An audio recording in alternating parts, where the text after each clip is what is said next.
Hola amigos, bienvenidos a su programa Los Cuentos del Tío Pepe. Miren, hay un personaje que se llama Otto von Bismarck, también conocido como el Canciller de Hierro, que es el autor de la unificación alemana, pues un hombre relativamente, no relativamente, un hombre inescrupuloso, pues. Para unificar a Alemania hizo un poco de guerra, le declaró la guerra a Dinamarca, Austria, Francia, bueno, pero él logró unificar a su país. Pero él tiene una serie de frases que son bien interesantes y que nos van a servir para ambientar nuestro programa. Él tiene una, pues, que es un poquito simpática, que no se parece a él, que dice que hasta para una declaración de guerra hace falta tener urbanidad. Tiene otra, miren, vacílense esta frase es grandiosa.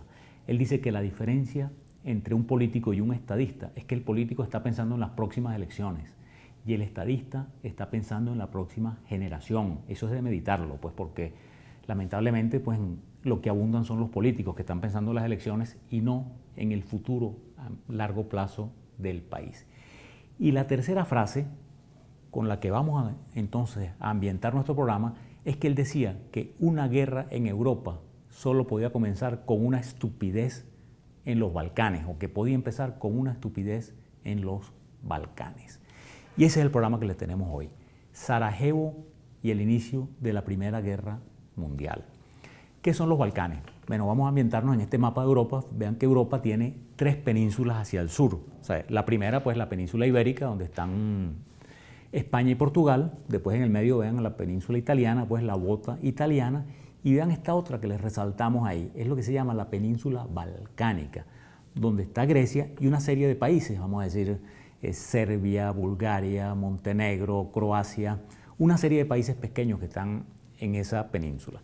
Esa península perteneció, pues, hasta hace relativamente poco, hace ciento y tantos años, al Imperio Turco. El Imperio Turco era enorme, véanlo ahí en ese mapa, que se extendió, era tan grande como el Imperio Romano, pues, o sea, por el lado occidente, claro, no tenía Francia, España y esa zona, pero por el otro lado había crecido mucho más, era una cosa enorme. Pero los otomanos o los turcos se van quedando un poquito rezagados con relación a los países occidentales, y cuando llega el siglo XIX, los países vecinos y los que estaban sobre las zonas sometidas por los otomanos empiezan a tener apetencias y se dan cuenta de que es fácil o liberarse o quitarle territorio a los turcos. Vamos a decir que quiere quitarle territorio con más ansia es Rusia, que estaba al norte. Y todos esos países que estaban sometidos ahí, o todas esas regiones que todavía no eran países, empiezan a buscar su libertad. La primera es Grecia. Grecia, por los años 20, por ahí por 1820, comienza a buscar su independencia de los turcos, comienza a luchar contra los turcos para independizarse, y es ese episodio, pues, que nos toca un poquito a nosotros como país, que Lord Byron, ese gran poeta inglés, él estaba indeciso si venirse a Sudamérica a pelear a las órdenes de Bolívar por la independencia de Sudamérica, o irse a Grecia y luchar por la independencia griega. Y él finalmente se decide por irse a Grecia, donde muere después de unas enfermedades, pero su yate se llamaba Bolívar, pues él tenía una gran admiración, pues en esa época nuestra independencia generó una gran interés y admiración en la zona europea. Bueno, pues lo estoy contando porque ese imperio enorme empieza a desmembrarse y esos Balcanes que pertenecían a Turquía comienzan a salir países. Rusia le hace la guerra a los turcos varias veces y cada guerra le va dando un zarpazo y le va quitando un pedazo de territorio. Pues hay una guerra muy famosa que es la guerra de Crimea, que fue el año 1848, porque los rusos querían llegar a Constantinopla. Ese es un dato también simpático e interesante. Ustedes saben que Constantinopla es la actual Estambul y en esa época se llamaba todavía Constantinopla. El nombre de Estambul llegó mucho después, llegó en el año como 1930 o así. Y los rusos aspiraban, pues, como Turquía era lo que llamaban los rusos precisamente, pero en Europa la gente, pues, los dirigentes adoptaron bastante esa terminología. Los rusos decían que Turquía era el hombre enfermo. Vean esta caricatura que les mostramos ahí, donde le amputan una pierna y sale los Balcanes, o sea, porque le iban quitando un pedazo por aquí, otro por allá, más adelante Italia le quita Libia y Cirenaica, se meten en Trípoli, bueno, los austríacos entonces se meten en Bosnia-Herzegovina, y bueno, y le van quitando pedazos. Y vean esta otra caricatura también de un periódico francés, en el que salen el zar de Rusia por un lado y el emperador del Imperio Austrohúngaro por el otro, arrancando a jirones, pues, el mapa de Turquía, pues tratando de quedarse cada quien con un pedacito. Pero vamos a ver cómo estaba la situación europea en ese momento. O sea, las grandes potencias de Europa eran Inglaterra, Francia Alemania, que la acababa de formar este caballero Bismarck, y Austria-Hungría, o sea, que era un imperio que tenía un emperador, que era emperador de Austria y rey de Hungría, era como una confederación. Y la otra potencia, por supuesto, era Rusia, que era enorme. Rusia, por un lado, estaba más atrasada tecnológica y económicamente, comercialmente que los otros, pero era enorme. Y esas eran básicamente las 5 potencias dominantes. Y había un equilibrio de poder así, pero tenso. Pues vamos a decir, por un lado, primero se hace la alianza de los 3 emperadores, en la que Bismarck precisamente logra unir a los 3 emperadores, que eran el de Austria-Hungría, al zar de Rusia y al Kaiser de Alemania, en una alianza que si alguien los ataca, pues ese alguien tenía un nombre y apellido, era Francia. Pues Francia, apoyada por Inglaterra, los 3 iban a responder. Pero después esa alianza se va medio disolviendo porque Austria-Hungría pues era incompatible con Rusia. Ambos tenían intereses en los Balcanes. Entonces más bien Rusia se va para el otro bando y se mete en lo que se llamó el entente cordial. Hay una frase pues que se utiliza mucho, la van a encontrar en montones de bibliografía, que se llama el entente, que es como una alianza. Inglaterra y Francia habían sido enemigos centenares de años en la guerra de los 100 años, habían tenido montones de guerras. Y en ese momento más bien hay un acercamiento porque los franceses comienzan a entender que su enemigo está del otro lado, pues son los alemanes, y que más bien con Inglaterra podía lograr una alianza. Entonces se forma el entente, que es entre Francia e Inglaterra. Y después Rusia se pasa pues de los 3 emperadores para allá y se llama lo que fue el triple entente. Pero eso es ya a principios del siglo XX. Entonces, estamos que se están desmembrando esos países balcánicos y se forma lo que se llama Serbia. Después de una guerra con Rusia, los serbios obtienen su independencia, que es allá por el año 1878. Y los búlgaros obtienen un estado dentro del Imperio Turco, pues dentro del Imperio Otomano, pero que tenían cierta autonomía. Y llegamos a los años 1900, al siglo XX. Hay un tango que a mí me gusta mucho, que escribió Enríquez Santos Discépolo, allá por los años 30, que dice: siglo XX cambalache, problemático y febril. Bueno, cuando empieza este siglo XX, mire, empieza en este momento una serie de conflictos que marcaron al siglo XX entero. Este conflicto del que estamos hablando, Sarajevo, en el año de 1914, marcó al siglo XX entero. Miren, ocasionó la Primera Guerra Mundial, cuya consecuencia fue la Segunda Guerra Mundial, cuya consecuencia fue el ascenso de Estados Unidos como la única superpotencia por un tiempo. Se destruyeron los 3 imperios, tanto el austrohúngaro, el alemán, como el ruso. Pero vamos a hacer una pausa y vamos a ver cómo comenzó entonces este siglo XX cambalache, problemático y febril. Siglo XX cambalache, problemático y febril. El que no llora no mama y el que no roba es un gitane. Amigos, seguimos hablando de este siglo XX cambalache, problemático y febril. Hay una frase que la pueden conseguir en el diccionario de la Real Academia de la Lengua, que se llama balcanización.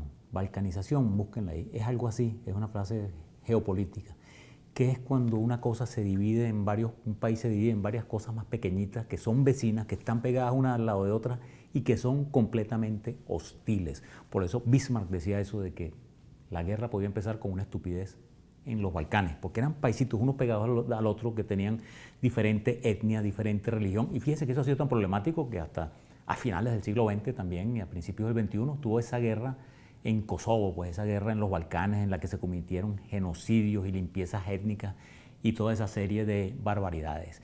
Y les digo, mucha gente dice que el siglo XX comenzó con la Primera Guerra Mundial, con el asesinato del archiduque Francisco Fernando, que es el tema que estamos tratando en este programa. Entonces entramos en ese siglo XX, seguimos avanzando y llegamos al año 1908. Ese año es importantísimo en nuestra historia. Hay unos alzamientos en Turquía y entonces los austríacos, los austrohúngaros, aprovechan ese territorio de Bosnia y Herzegovina, que lo tenían bajo su tutela, y dicen: no, cero tutela, eso es nuestro. Y Serbia era un país que tenía unas ganas enormes y unas ansias de convertirse en una nueva potencia en la zona de los Balcanes y aglutinar a todos esos países. Y en Bosnia y Herzegovina había muchos serbios. Entonces Serbia pues se pone furiosa pues con esa anexión y empiezan a maquinar cosas. Ya para el año 1911 se fundan una serie de organizaciones, o sea, que eran organizaciones terroristas que eran contra los austríacos, contra los austrohúngaros.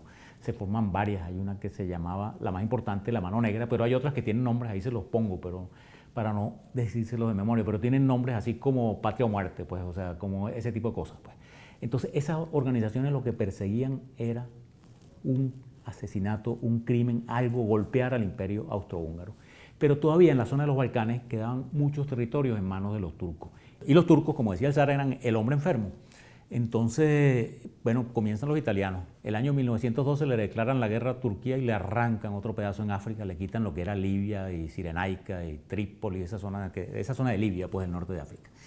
Entonces los países balcánicos, o sea, Bulgaria consigue su independencia pues un poquito antes, ahí como el año 1909, se independiza completamente de los turcos y los turcos lo reconocen como un país independiente. Fíjense qué rápido los acontecimientos, estamos en 1909, en 1912 la guerra de los italianos. Y en 1913, los países balcánicos, básicamente, pues vamos a hablar de Grecia, Serbia, Bulgaria, dicen, no hombre, nosotros nos raspamos a estos turcos y le terminamos de quitar lo que les queda en Europa. Y le declaran la guerra a Turquía todos los países balcánicos, una liga balcánica, antes hacen un acuerdo de qué se van a repartir de los despojos pues, de lo que le queda a Turquía en Europa, y cada uno arranca por su lado. Pues vamos a decir, los búlgaros llevan el peso más grande seguramente de la batalla, porque llegan a las mismísimas puertas de Constantinopla. Los serbios se van hacia abajo, hacia la zona de Albania, los griegos se van hacia la zona de Macedonia. Y bueno, en pocos meses, pues entre 1912 y 1913, los turcos se tienen que rendir y entonces viene esa balcanización, pues de que lo que es ese término, pues de que nadie se pone de acuerdo. Los búlgaros aspiran a un pedazo más grande porque piensan que ellos llevaron el peso más grande de la batalla. Los serbios le dicen, mira, por aquí, los serbios querían crecer y querían tener también, no iban a ceder nada. Y los griegos tampoco dicen, no, lo que hablamos lo hablamos, no es que ahora tú vas a querer más.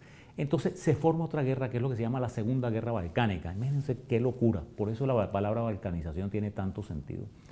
Todos los países balcánicos contra Bulgaria y hasta los turcos se alían a los países balcánicos, se le dan una callapa a Bulgaria.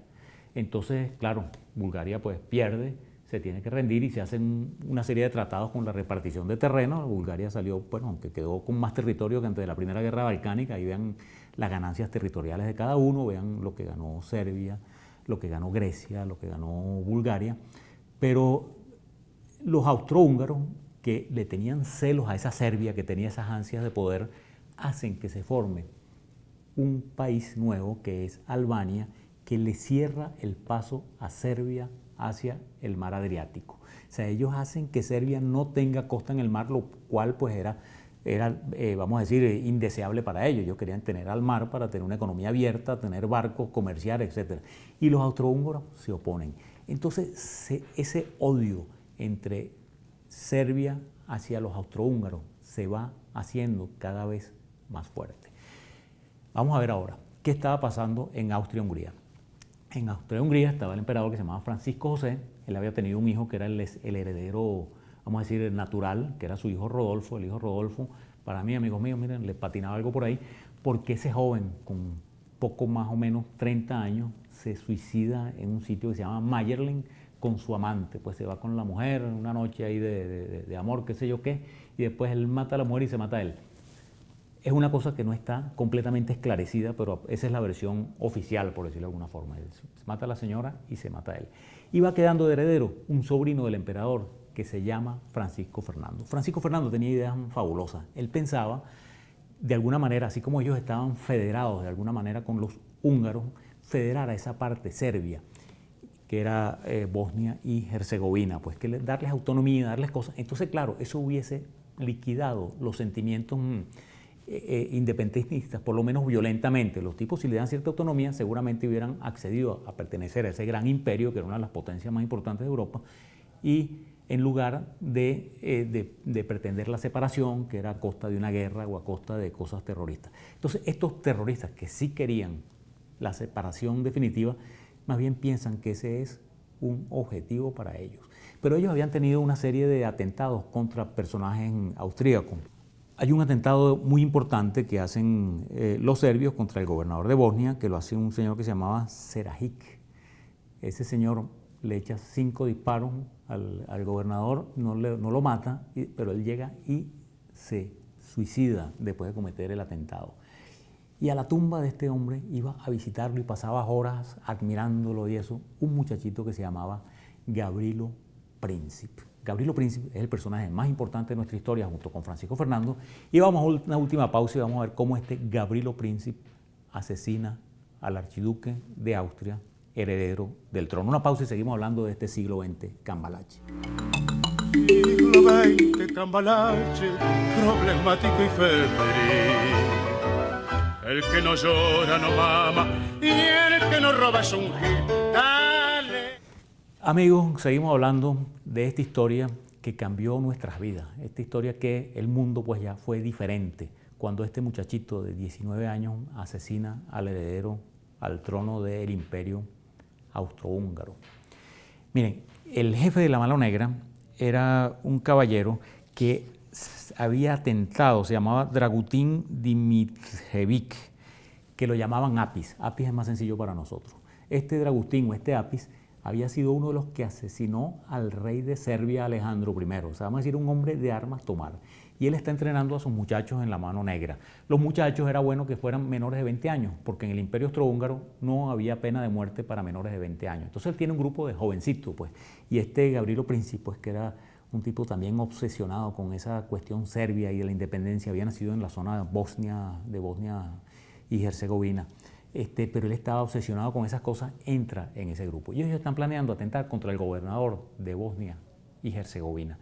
Pero se enteran, miren, se lo ponen ahí en bandeja de plata. Se enteran que el archiduque va a hacer una visita a Sarajevo, pues la capital de la región, y publican la ruta de la visita, una serie de cosas, y estos tipos dicen, listo, aquí atentamos contra ese señor. Este Apis los entrena, el Gavrilo pues dicen que era excelente tirador, pues el tipo agarra y enseguida pues se convierte en un gran tirador pues con la pistola.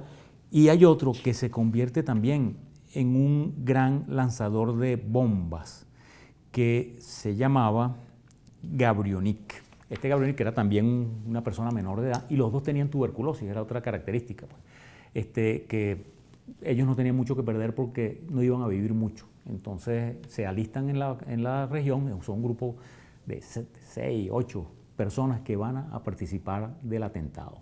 Entonces se nos presenta nuestro archiduque Francisco Fernando. Él estaba casado con esta dama que se llama Sofía Chotek. Son de esas cosas de amor, pues, de la historia universal, que se opusieron, todo el mundo se opuso a ese matrimonio, pero él quería a su Sofía y se casa con su Sofía, aunque sus hijos no puedan heredar al trono, aunque la señora no se podía sentar en algunos sitios al lado de él en la mesa, una serie de limitaciones, pero él quería a su Sofía y se casa con su Sofía. Y él para esta visita, la señora quiere ir con él porque temía por él de alguna manera. Entonces, bueno, llegan a la estación de trenes, los terroristas se disponen en el camino, ahí les mostramos un mapa de más o menos cuál era la ruta y dónde estaban los terroristas. Entonces, claro, estaban apostados que primero iban estos, si fallaban estaban los otros y si fallaban estaban los otros. Entonces, cuando va pasando el carro, los primeros, miren, o no se atreven o no pueden, no lo reconocen, ¿no? Que estaba este señor que se llamaba Mehmet Basik. Y pasan y no hacen nada. Entonces, cuando llegan a donde está el Gavrionik, este otro muchacho, ese sí agarra la granada, la bomba, le quita pues el seguro y se la lanza. Con la mala pata, pues por más de que este Apis lo enseñó, que no contó el tiempo suficiente. Entonces, la bomba, el chofer lo ve, cuando le lanzan la cosa, él acelera, entonces la bomba pega en la carrocería del carro y cae en el carro de atrás y estalla al carro de atrás y hiere, o sea, quedan heridos 20 personas, qué sé yo cuántas, ¿no? Pero al archiduque y a Sofía no le pasa mayor cosa. O sea, Sofía tiene una pequeña herida y bueno, entonces este hombre se va furioso. Acuérdense que en esa época no había ni celular ni nada de eso, el carro arranca y se va para el ayuntamiento donde lo estaba esperando el gobernador no sale nada y se va este hombre temblando de que lo que habían tratado de matar y el hombre más bien lo recibe con el discurso oficial y las cosas. Entonces le dice, mira, vengo a visitarlos y así me reciben a punta de bombas, y después igualito hace su discurso oficial. El Gavrionik, el que tiró la bomba, ellos habían conseguido 6 bombas y 4 revólveres y todos tenían un frasco de cianuro. Este Gavrionik, después de que tira la bomba, se lanza al río, pero vean el río que lo tenemos aquí adornando pues nuestra grabación, el río era llanito. Entonces el tipo lo que se graba es un matracazo y el cianuro no le hace efecto sino le produce vómitos y lo atrapan. Pero él no confiesa, él dice que él es solo, que no tiene cómplice, que no tiene más nadie que lo ayude. Entonces el archiduque, en vez de seguir la visita oficial pues es esa flecha que le estaba mostrando roja, que iba a ir por la calle Francisco José, Joseph, como sale ahí, a una cosa cultural. Él se monta en su carro y al chofer no le dicen que cambiaron la ruta. Y él agarra y cuando llega a esa esquina, que está ese puente pues, que nos está adornando nuestra grabación, cruza a la derecha. Y nuestro Gabrielo Príncipe, que estaba decidido a matar a ese señor, estaba ahí en una tienda de delicatessen, que también le mostramos ahí. Y cuando lo ve dice, ay papá, como diríamos, no me gusta decirlo porque es una cosa macabra, pero dice, se armó un limpio. O sea, él que pensaba que ya habían fracasado, lo ve que el hombre le pasa por enfrente y encima tiene que retroceder porque se equivocaron. Entonces este tipo, Gabrielo Príncipe, sin vacilar, saca su revólver, se acerca, que es esa imagen que ustedes ven y pueden haber visto muchísimas veces porque hay montones y en todas partes, y le mete un disparo, como le dije, era buen tirador, en la yugular al archiduque y otro en el vientre a la pobre Sofía, que estaba por lo demás embarazada. Y los mata al archiduque casi en seco y a la archiduquesa pues a los pocos minutos. Enseguida lo atrapan, que son estas fotos que les estamos mostrando, lo apresan y viene el gran lío. Existía ese sistema de alianzas. Austria le pide explicaciones a Serbia, le pone una serie de condiciones que por lo demás eran inaceptables, porque una de las condiciones eran que la policía austríaca iba a ir a Serbia e iba a investigar quién armó a los tipos, porque los tipos fueron armados en Serbia, confiesan y saben que vienen de allá. Y al final le ponen unas condiciones tan duras a Serbia que Serbia rechaza. Pero Serbia contaba con el apoyo de Rusia. Entonces Austria habla con los alemanes, que eran sus aliados, le dicen, mira, si yo ataco a Serbia y se mete Rusia, ¿tú me defiendes? Sí, yo te defiendo. Los rusos hablan con los franceses, mira, si yo me meto, ustedes me defienden, o sea, ustedes me apoyan. Los franceses dicen, sí, sí te apoyamos. Los ingleses dicen que se van a meter solamente si se viola la neutralidad de Bélgica. Pero pasa más de un mes y todavía no comienza la guerra. La guerra comienza los primeros días de agosto, que entonces Austria le declara la guerra a Serbia, invade a Serbia, entonces Rusia le declara la guerra a Austria, Alemania le declara la guerra a Rusia, y los alemanes tenían su plan, que era invadiendo a Bélgica. Ellos pensaban que invadían a Bélgica, tomaban a Francia y después quedaban con las manos libres para meterse contra Rusia. Y eso es lo que hacen. Pero al pasar por Bélgica, llegan a Francia, el plan casi les resulta, pues, pero gracias a la valentía pues, de algún general francés que los detiene, no les funciona el plan y se forma esa guerra de trincheras y violaron pues, la neutralidad de Bélgica. Entonces entra Inglaterra en guerra y se ha formado pues así la Primera Guerra Mundial, en la que murieron bastante más de 10 millones de personas, y fue un conflicto que nos marcó a todos, que marcó al siglo XX, que dio origen pues, a la Revolución Rusa, al ascenso de los Estados Unidos, a la caída de los tres imperios, y bueno, nos cambió la vida de este siglo XX cambalache. Ese era el programa que les queríamos hacer hoy, y vamos ahora a nuestra acostumbrada sesión Educando a nuestros padres.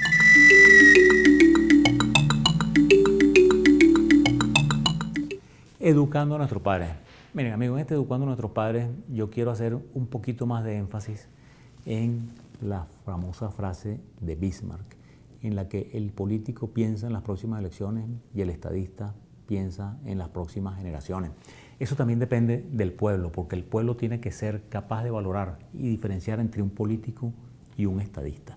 Y yo les pido a ustedes, que es a lo que les puedo pedir, ahí habrá políticos y habrá estadistas, pero yo les pido a ustedes que los reconozcan y que apoyen a los verdaderos estadistas, que nos pueden decir ahorita que nos apretemos el cinturón, pero eso va a redundar en nuestro beneficio y en el beneficio futuro de nuestro país. Muchísimas gracias, muy buenas noches, los esperamos en un próximo programa, Los Cuentos del Tío Pepe. Siglo XX, cambalache, problemático y febril. El que no llora no mama y el que no roba es un gil.